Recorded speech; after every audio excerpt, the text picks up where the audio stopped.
Hi, good afternoon, everyone. So first, the room is pretty big. Don't hesitate to come in front. There's a lot of seats in front.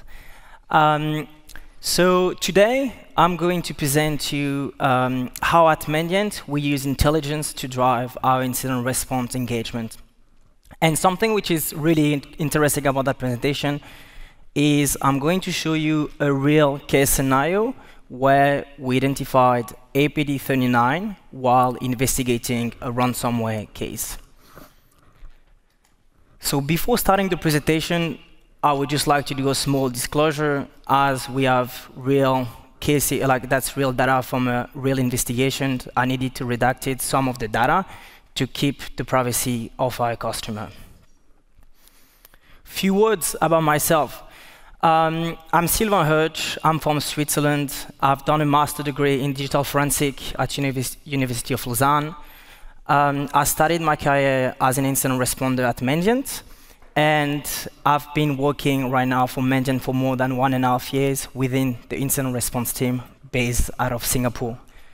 On top of that, I'm also a guest lecturer at University of Lausanne in Switzerland, and I also co-lead an awesome cybersecurity community in Singapore.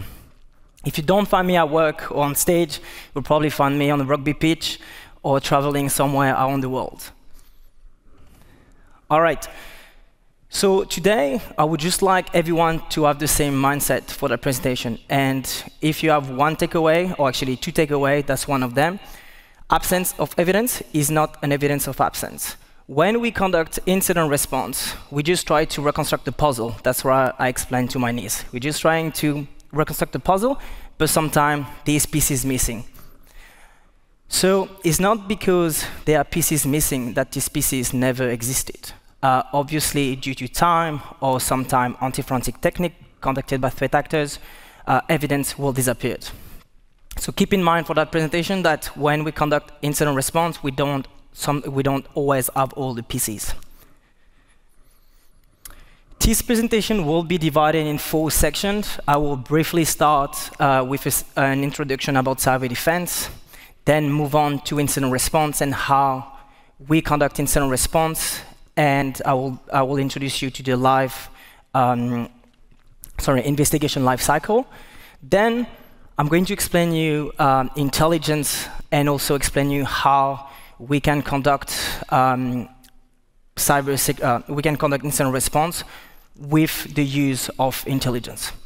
And I think the most interesting part about that presentation is the use case where we're starting to investigate a ransomware incident, and by using accurate and actionable intelligence, we managed to find APD39 that was in the network undetected for more than 4 years.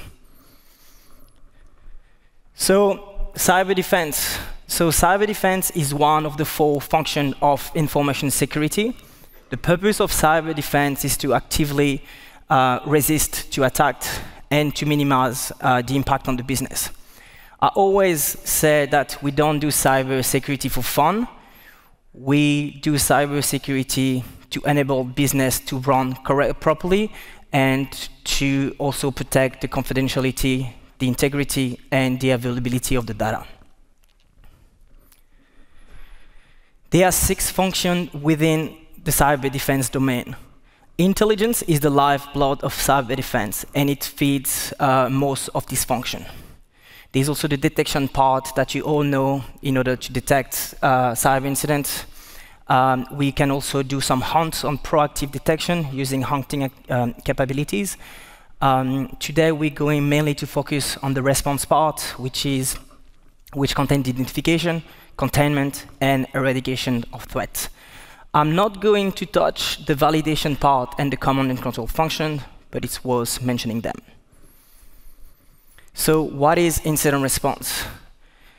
But before that, I think that everyone is aware in the audience that everyone is going to face a cyber incident. We've seen the 4 CISO this morning. We've seen with SolarWinds that Mandiant Fire got hacked. Everyone is going to get hacked, so get prepared to be able to identify the cyber threat quickly and to remediate it quickly. So incident response, also known as IR, is focused on the response and the eradication of cyber threat. The objective of the incident response process, is to understand the full scope of the incident, to understand how the threat actors got in and the action performed by the threat actors. One of the functions as well of incident response is to remediate the threat actors from the environment in order to bring the business back to normal operation. The overall objective is to minimize the impact on the organization. As you can see in the diagram, I think it's very important to mention that after detecting an incident within any organization, it is necessary to identify the cyber threat before moving to the containment part.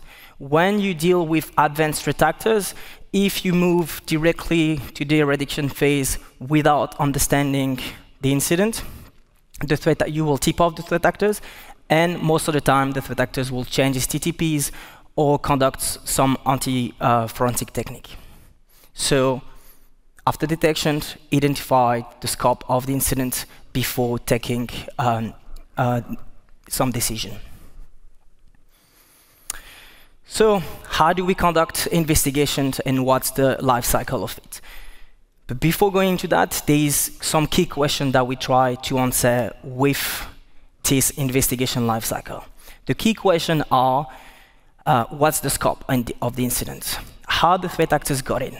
What's the earliest days of compromise? What's the latest days of compromise? What's all the malicious action performed by the threat actors within the environment? Was any data exposed? What's the identity of the threat actors? There's all this attribution part, which is key when we use intelligence. What's the motive of the threat actors? And the last part is really to provide context to enable the remediation phase, to enable the containment and the eradication of the threat actors from the network. But to do that, to answer all these questions, we need to analyze data. So we need to analyze data to create a comprehensive timeline of the malicious activities. We need to understand how the threat actors got in and what's the action that he performed, what was his mission. So to do that, we need to preserve and analyze this data. We analyze a lot of type of data. Most of the time, it's live response data. So live response data are forensic artifacts of an endpoint. That could be all the file on that endpoint. That could be all the evidences of execution, all the event logs. So it's a small amount of data that will enable us to analyze the endpoint efficiently and quickly. We can also conduct some traditional forensic investigation. We also conduct log analysis, like VPN logs, firewall logs, as you will see in the use case. We do malware analysis, and also we query intel to gain some intelligence on the threat actors to speed up our intelligence process. So in details, what's the investigation cycle? So we always start with the scoping activities.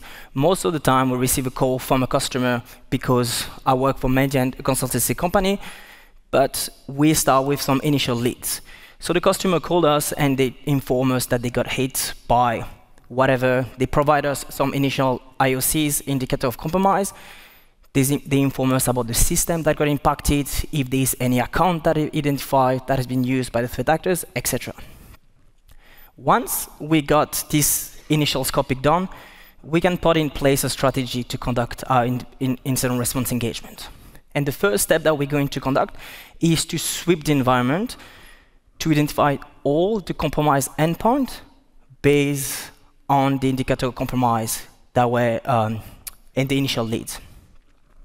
Once we've identified all the compromised endpoints, we can deep dive into each system in order to identify all the malicious activities performed on that system. How did the threat actors get in? What malware did he use? What persistent mechanisms did he use? Did he move laterally to other system, or did he collect any data? So we're going to investigate each system to answer this key question. And this deep dive analysis will provide us, most of the time, additional IOCs that we can then use to sweep the environment again. So we've got that iterative process between sweeping and deep diving, and that process will never stop until all the key investigation question has been answered.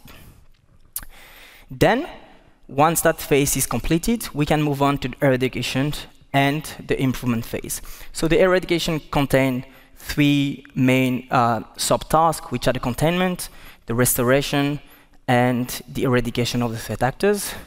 And after that, we can move on with the improvement part, which has for purpose to improve the cyber resiliency of the organization. Sometimes we need to conduct some eradication phase and some hardening at the same time as the investigation, but as a process, that's the investigation lifecycle that we use. So what's cyber threat intelligence? So CTI is an evidence-based knowledge of adversary about the motive, the intent, the TTP that they use, and that's provide us an advantage, and that provide an advantage for cyber defenders. The objective also broader, like supporting strategic decision for risk management to drive and support all the cyber function that I mentioned before, and also to prioritize action. So the goal of intelligence is really to gain a deep insight into the attacker's TTPs. It's to determine what's the threat actor's motivation and what do they target. It's to find which vulnerability are they trying to, are they going to try to exploit, to breach it to a network, but also to determine which threat actors could target a specific organization. If there's one thing that you need to bring back to work or back home, is what I'm going to say. So just be like very focused right now. Intelligence must be accurate, timely, and actionable. If some of the, if this element are missing, the user intelligence within your incident response process won't be efficient. So if the intelligence is not accurate, what's going to happen? You are going to take decision on wrong information. So that will probably mislead you action that you're going to take. If you don't receive the intelligence on time, you won't be able to detect threat actors on time, or there's no value to receive intelligence that are 6 months old. If a vulnerability was exposed 6 months later, you won't be able to detect it on time. Or if a malware was used for the last 6 months, it's probably in your network for the last 6 months, and then you detect it too late. So timely is really key. And the actionable part is essential. If the intelligence is not integrated within your processes to detect and respond to cyber incidents, it won't be efficient. You can't deal with intelligence only manually, so you need to put an automated process to integrate that intelligence within your detection, your hunting capabilities, as well as your response capabilities. When we speak about intelligence, we often speak about indicator of compromise. An indicator of compromise is the host or network-based forensic artifact of an intrusion. There are 3 types of IOCs. You got automate indicators, which are domain names or IP address. You've got computed indicators, which are like hash values. And you got behaviors indicators, which are TTPs. And I'm going to explain you why the TTPs IOC are really key to identify advanced threat actors. So you can see the pyramid of pen of David Blanco, which describe the relation between the IOCs and the impact that you will have on the threat actors. So to detect advanced threat actors, we need to focus on the higher parts of the pyramid. So we need to generate and have TTPs IOCs.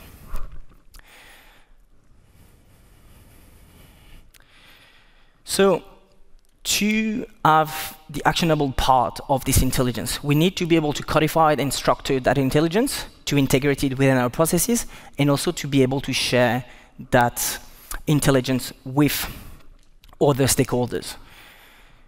We at Mandiant use OpenIOC, which is a format that has been developed years ago by Mandiant. It's an open framework which is used to codify host-based and network-based IOCs. And as you can see, this is a simple example that we created for our use case. Obviously, some information are redacted using Mandiant editor, IOC editor, where we create the IOCs that we're going to apply on all the forensic data that we've been collected.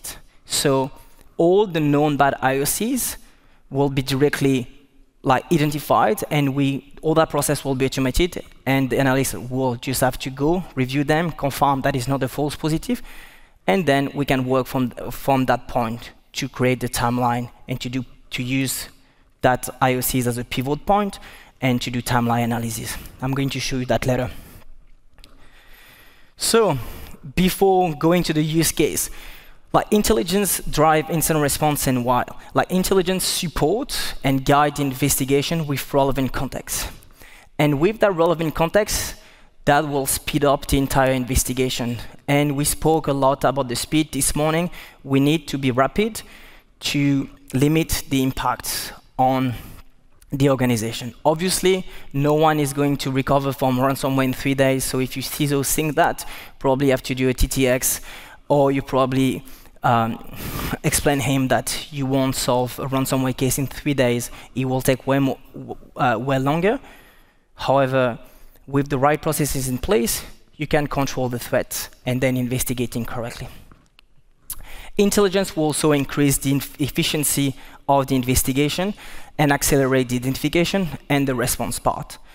I like that diagram because when we conduct IR, we've got some IR findings that we're then going to feed into our intelligence, and the intelligence will, depending on the findings, provide us additional context, additional hint to go back to our analysis to find additional malicious activities.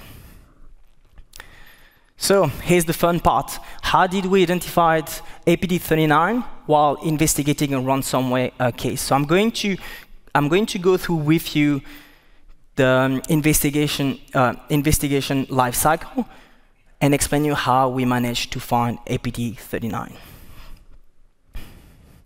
So one day, we received a call from a client, and the client informed us that they got hit by a ransomware. They conducted some initial investigation, but they couldn't find much. The only thing that they had are the few IOC listed over there.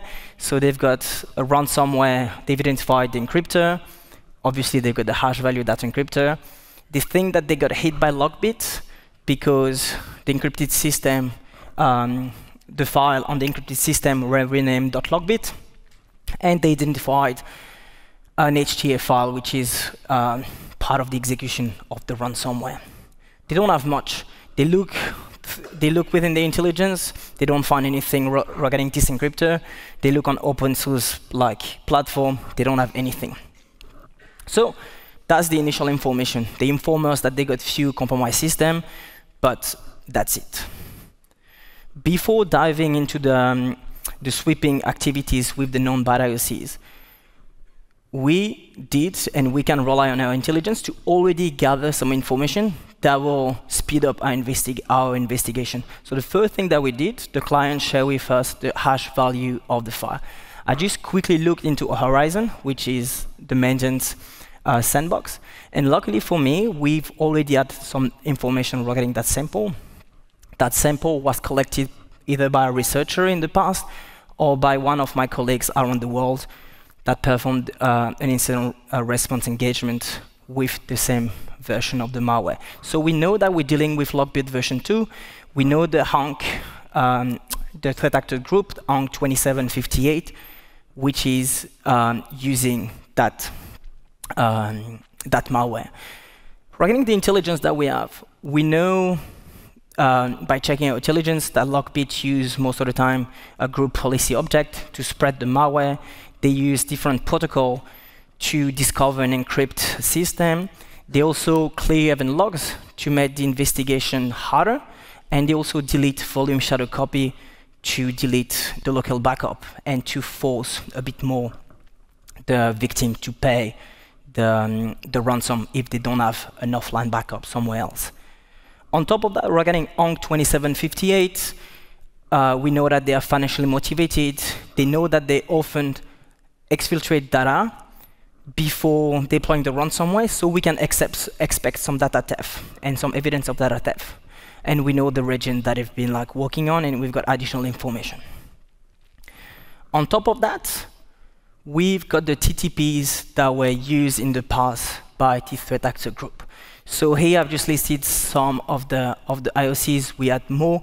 So with all this information, we can use it to speed up our investigation. If I know that the specific registry key has been used by the threat actors or if I know that the registry key is often used by the threat actors for persistent mechanism, I'm just going to look for that. So that will just speed up the investigation. So what have we done?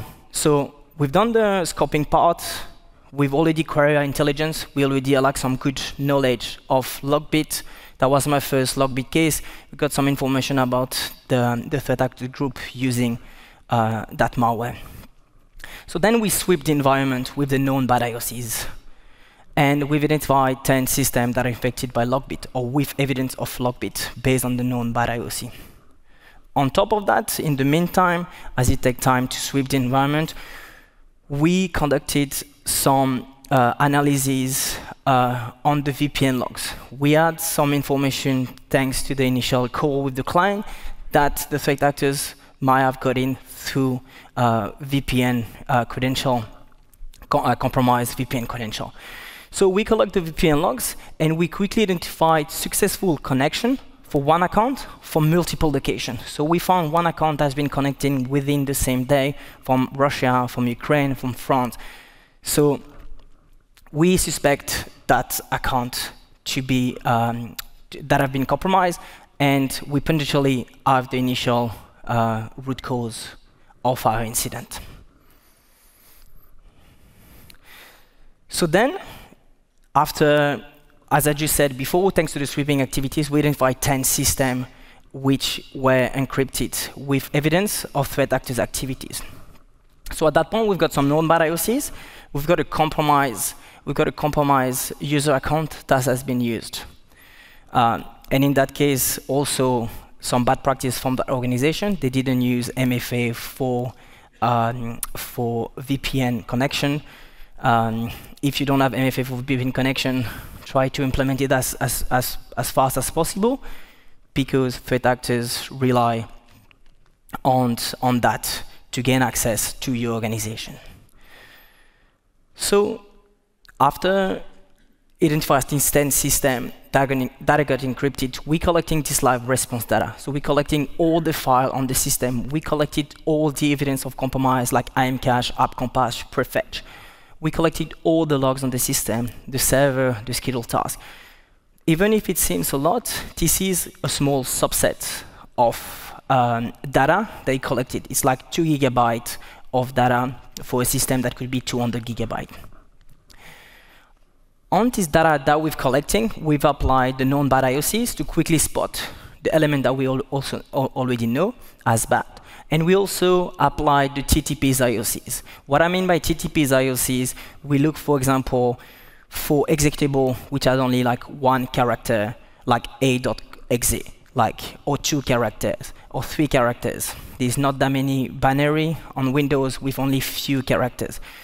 We looked for suspicious services, for suspicious scheduled tasks. We look for binary in specific directory, like the public directory, the temp directory, etc. So these two parts of the analysis. First, and as you can see on the screenshot at the top, is the triage of these IOCs. Obviously, we can't triage 100,000 of IOCs, so we need accurate IOCs to be able to spot malicious activities. So here I just highlighted the ransomware. It was super easy to identify it.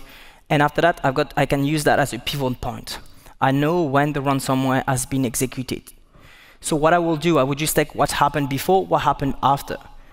And in that case, what we can see, just what happened before, we can see an RDP connection where the threat actors got in, copied the malware on disk, and then executed.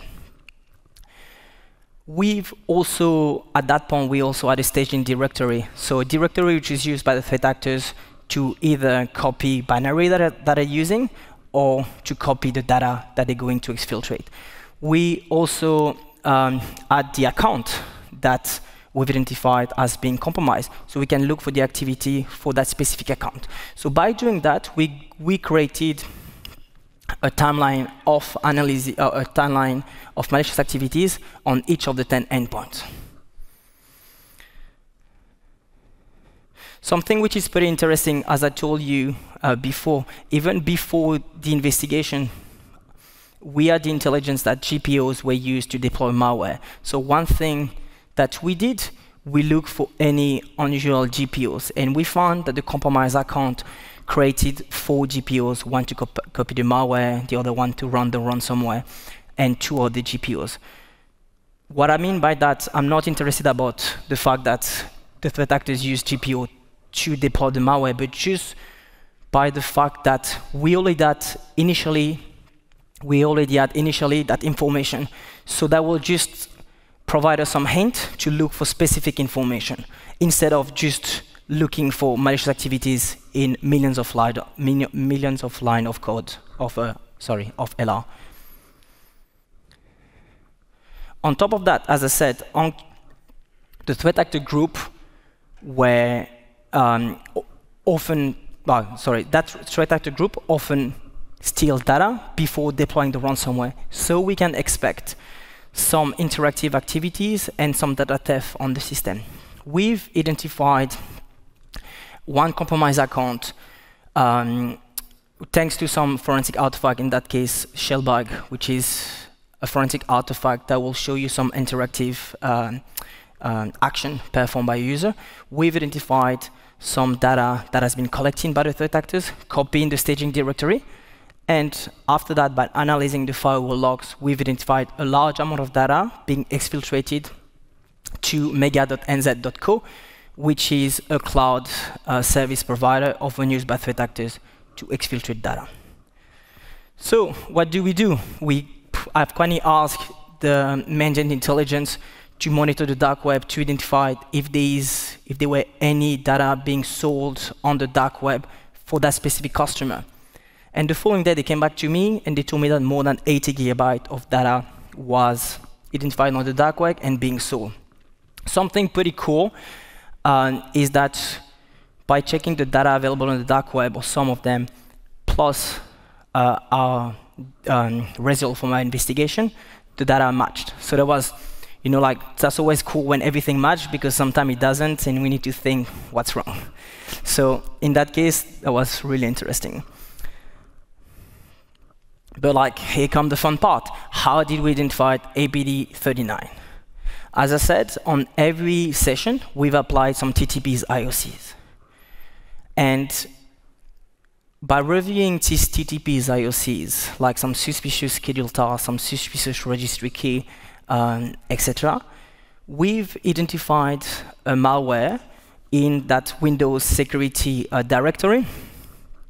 And that was the name of the file was suspicious, but I didn't have any information either on our internal platform, either on VirusTotal, nothing on Google, so I didn't know what it was. But then, by looking at that specific file name within my session, I've identified these interesting logs. That log looked like a SSH tunnel setup with a specific domain and a password. But to be honest, I didn't know what it was at that time. So I've asked the Advanced Practices, which is a team a bit in between the IR team and our intelligence team at Mandiant that oversight our investigation. They've got some deep knowledge in most of the domain. I've asked them, guys, do you have any information about that malware? Have you ever seen that domain name being used previously? Do you have any information regarding the TTP? And they come back to me and they say that and on top of that, I submit that malware to the Flare team, which is the malware analyzing team. And the malware analyzing team came back to me and they informed me that this is a backdoor, that's an SSH tunneler. And at the same time, the AP analyst come back to me and inform me that this malware has only been used once by APT39, and it has never been used by any other threat actor, at least based on our intelligence. So we've got some hint that APT39 might be behind that attack. On top of that, in the staging directory, in that case, the Windows security, we've identified like a file name named ps.exec. By checking the hash value, it's appeared that ps.exec is actually psexec. psexec is a legitimate Windows binary that could be abused by threat actors to move laterally or copy or run malware remotely. And again, we know that APT39 renamed in the past psexec as ps.exe. So that's another information to confirm that APT39 might be behind that attack. And one thing that I didn't mention yet is the evidence that we find at that time are dated in 2017, so 4 years before our incident. So if I do a timeline analysis, I will never go backwards 4 years before. There's no point I can find anything 4 years before without any lead. So what do we do? At that point, we've identified some evidence of APT39 thanks to TTP's IOC. So I asked the Intel guys to provide me all the IOCs that we got on APT39. When I mean by all the IOCs, if I will go back to the pyramid of pain, it will be like all the hash value, all the IP address, all the domain name previously used by APT39. And in that case, we quickly identified additional malware on that system, kind of automatically. We just apply the IOC on the session, and then we review, and we managed to find a lot of true positive. So thanks to the intelligence that we've got on APT39, we managed to come back to the first evidence of compromise that was dated in 2017, where we see a suspicious RDP connection for one specific user account. And just after that successful RDP connection, we identified the malware being written on disk. So I'm not going to go through all the explanation of how we completed the ransomware investigation or how we completed the APT39 investigation. We simply use the same process by sweeping the environment with the known bad IOCs and then deep diving into each system. And by using that iterative process, we managed to reconstruct both intrusion. So as you can see in the two diagrams there, we've got one threat actor group, which deploy Lockbit. Before deploying Lockbit, they exfiltrate data. They're financially motivated. They are very noisy, as all the threat actor group using ransomware. So they deploy the ransomware, and then they encrypt your systems. Obviously, you're going to detect it. It's better if you can detect it before the ransomware execution. But on top of that, by using intelligence during our incident response process, we managed to find this advanced adversary that was undetected within this client network for more than 4 years. APT39 is an Iranian APT group which conducts some cyber espionage, which is highly motivated and target personal and customer information, and which slowly exfiltrate data, but like bit by bit to stay under the radar. So to conclude that presentation, I think it is worth mentioning again that without accurate and timely and actionable intelligence, we would have never been able to detect APT39, because there's no point an analyst will go back 4 years back in the logs without any lead to look if there's any malicious activities. On top of that, with this incident response process and the cycle that feed the intelligence, and the intelligence that will feed the IR, that will provide us some information to guide our investigation, but increase the efficiency and also accelerate the entire process that will limit the impact on the organization being targeted. And if you have to go home with like 3 elements to bring back to your CISO or the head of cybersecurity, just tell him that the intelligence must be like accurate, timely, and actionable, and make sure your intelligence is really actionable, because I've seen that's probably where most of the organizations struggle with. You need actionable to be able to detect cyber threats and also to respond to them efficiently. So with that, I've got some time for some questions. So if there's any questions in the room, maybe just before I just wonder like to thanks like everyone in my team, like, but just to understand that incident response is not like an individual sport. First, there's several like incident response analysts. But like if you want to respond to adversary efficiently, you need some awesome malware analysis, like some intelligence guys that will quickly provide you some intel. You can't do everything. You can't try to stop the fires and like you spend 8 hours on the malware analysis. So I think having some awesome team and some good synergy really help to quickly and efficiently perform incident response. So now I open the floor for question. I guess if there's no question, we can go for a drink at the upper row. Great. All right. Thank you so much, Sylvain. Let's hear it for Sylvain one more time.